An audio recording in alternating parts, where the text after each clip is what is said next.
tuntunan apa saja yang diinginkan. Abraham memutuskan untuk mempercayai Tuhannya. Dia dan putranya Ishak melakukan perjalanan selama 3 hari ke Gunung Moria, yang kemudian menjadi tempat berdirinya kuil di Yerusalem. Ishak yang belum tahu apa-apa tentang titah ilahi, bahkan harus memikul kayu bakaran untuk pengorbanan dirinya sendiri. Baru pada saat-saat terakhir, ketika Abraham benar-benar telah siap dengan sebilah pisau di tangannya, Tuhan menjadi iba dan mengatakan kepada Abraham bahwa hal itu hanya sebuah ujian. Abraham telah membuktikan dirinya layak menjadi bapa sebuah bangsa besar yang jumlahnya akan sebanyak taburan bintang di langit atau hamparan pasir di pantai. Namun bagi telinga orang-orang modern, ini merupakan kisah yang mengerikan. Kisah itu melukiskan Tuhan sebagai sadis yang kejam dan tidak berpendirian. Tidak mengherankan jika banyak orang zaman sekarang yang mendengar cerita ini di masa kecilnya menolak ilah yang demikian. Mitos pembebasan dari Mesir ketika Tuhan membimbing Musa dan anak-anak Israel menuju kebebasan sama ofensifnya terhadap sensibilitas modern. Kisah ini masyhur. Fir'aun berkeberatan untuk membiarkan orang Israel pergi, sehingga untuk memaksanya, Tuhan mengirimkan 10 macam wabah mengerikan kepada bangsa Mesir. Sungai Nil berubah menjadi darah. Daratan dipenuhi belalang dan katak. Seluruh negeri diselimuti gelap gulita. Akhirnya, Tuhan menimpakan wabah yang paling mengerikan dari semuanya. Dia mengutus malaikat maut untuk mencabut nyawa setiap bayi laki-laki pertama seluruh orang Mesir, sembari membebaskan anak-anak budak Ibrani. Tidak mengherankan jika kemudian Fir'aun memutuskan untuk membiarkan orang Israel pergi, tetapi kemudian berubah pikiran dan mengejar mereka dengan bala tentaranya. Fir'aun menyusul mereka di Laut Merah, tetapi Tuhan menyelamatkan orang Israel dengan cara membelah laut dan membiarkan mereka berjalan menyeberang di tempat yang kering. Ketika orang Mesir mengikuti jejak mereka, Tuhan menutup kembali belahan itu dan menenggelamkan Fir'aun berikut bala tentaranya. Ini adalah gambaran Tuhan yang brutal dan parsial. Tuhan perang yang dikenal dengan sebutan Yahweh Sabaoth, Dewa para tentara. Dia adalah pemihak yang pilih kasih, tak menyayangi yang lain kecuali yang disenanginya.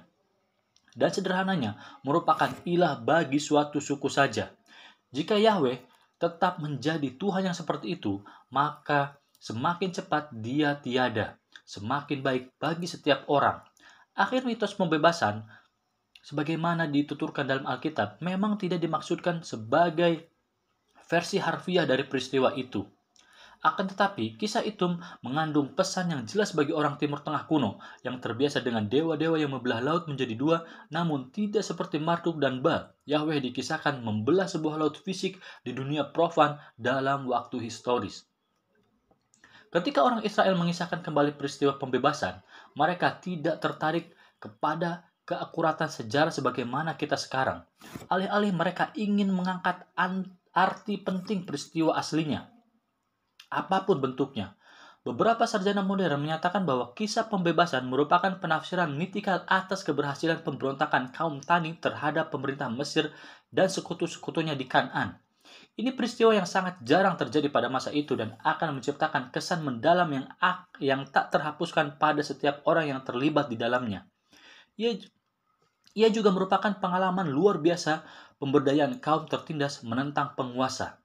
Kita akan menyaksikan bahwa Yahweh tidak terus menjadi Tuhan pembebasan yang kejam dan keras. Meskipun mitos itu penting dalam ketiga agama monoteistik, tampaknya cukup mengherankan bahwa orang Israel kemudian mentransformasinya hingga berbeda sama sekali, menjadi simbol transendensi dan kasih sayang. Namun, kisah pembebasan yang berlumur darah itu terus mengilhami konsepsi yang berbahaya tentang Tuhan dan teologi yang syarat dendam. Kita akan menyaksikan bahwa pada abad ke-7 sebelum Masehi, penulis tradisi Deuteronomis atau D akan menggunakan mitos tua itu untuk mengilustrasikan teologi keterpilihan yang menakutkan. Teologi inilah yang pada berbagai masa telah memainkan peran menentukan dalam sejarah ketiga agama itu. Seperti halnya semua gagasan manusia, ide tentang Tuhan bisa dieksploitasi dan disalahgunakan. Mitos tentang umat pilihan atau pilihan Tuhan sering mengilhami teologi kesukuan yang picik sejak era Deuteronomis hingga era fundamentalisme Yahudi, Kristen, dan Muslim yang sedihnya masih menyebar pada masa kita sekarang ini. Namun, Deuteronomis juga melestarikan interpretasi mitos pembebasan yang sama kuat tetapi berpengaruh lebih positif dalam sejarah monoteisme, yakni yang berbicara tentang Tuhan sebagai pembela pihak yang lemah dan tertindas. Dalam Ulangan 26, kita menemukan apa yang mungkin merupakan interpretasi awal terhadap kisah pembebasan sebelum dituliskan dalam narasi J dan E. Orang Israel diperintahkan untuk mempersembahkan panen pertama mereka kepada para rahib Yahweh dan memberi penegasan berikut. Bapakku dahulu seorang Aram. Ia pergi ke Mesir dengan sedikit orang saja dan tinggal di sana sebagai orang asing. Tetapi di sana ia akan menjadi suatu bangsa yang besar, kuat, dan banyak jumlahnya. Ketika orang Mesir menganiaya dan menindas kami dan menyuruh kami melakukan pekerjaan yang berat, maka kami berseru kepada Tuhan, Allah nenek moyang kami. Lalu Tuhan mendengar suara kami dan melihat kesengsaraan dan kesukaran kami dan penindasan terhadap kami. Lalu Tuhan membawa kami keluar dari Mesir dengan tangannya yang kuat dan lengan yang teracung, dengan kedahsyatan yang besar dan dengan tanda-tanda serta mukjizat. Ia membawa kami ke tempat ini, ke Kanaan, dan memberikan kepada kami tempat ini, suatu negeri yang berlimpah-limpah susu dan madunya. Oleh sebab itu, di sini aku membawa hasil pertama dari bumi yang telah kau berikan kepadaku, ya Tuhan. Tuhan yang telah mengilhami pemberontakan kelompok petani pertama dalam sejarah adalah Tuhan revolusi. Dalam ketiga agama, dia telah mengilhami cita-cita keadilan sosial, meskipun harus dikatakan bahwa orang Yahudi, Kristen, dan Muslim acap gagal meraih cita-cita ini dan bahkan telah mentransformasinya menjadi Tuhan status quo. Orang Israel menyebut Yahweh Tuhan nenek moyang kami, meskipun tampak bahwa dia merupakan ilah yang berbeda dari El, Tuhan tertinggi Kanaan, yang disembah oleh para patriark. Dia mungkin telah menjadi Tuhan orang lain sebelum menjadi Tuhan Israel. Dalam penampakan pertamanya kepada Musa, Yahweh berulang-ulang menegaskan dan dengan panjang lebar bahwa dia benar-benar merupakan Tuhan Abraham, meskipun pada awalnya dia disebut El Shaddai. Penegasan ini mengabadikan gema debat pertama tentang identitas Tuhan Musa. Telah disinggung bahwa Yahweh pada awalnya merupakan dewa para prajurit, dewa gunung berapi, dewa yang disembah di Midian, sebuah kawasan yang kini disebut Yordania. Kita takkan benar-benar merupakan ilah yang sama sekali baru.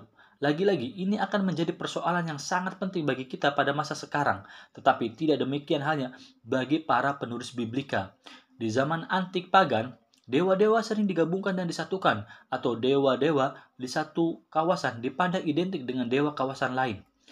Yang dapat kita yakini adalah bahwa apapun sumbernya, peristiwa pembebasan telah membuat Yahweh menjadi Tuhan Israel yang definitif, dan bahwa Musa mampu meyakinkan orang Israel bahwa dia sungguh-sungguh satu dan sama dengan El, Tuhan yang dicintai oleh Abraham, Ishak, dan Yakub.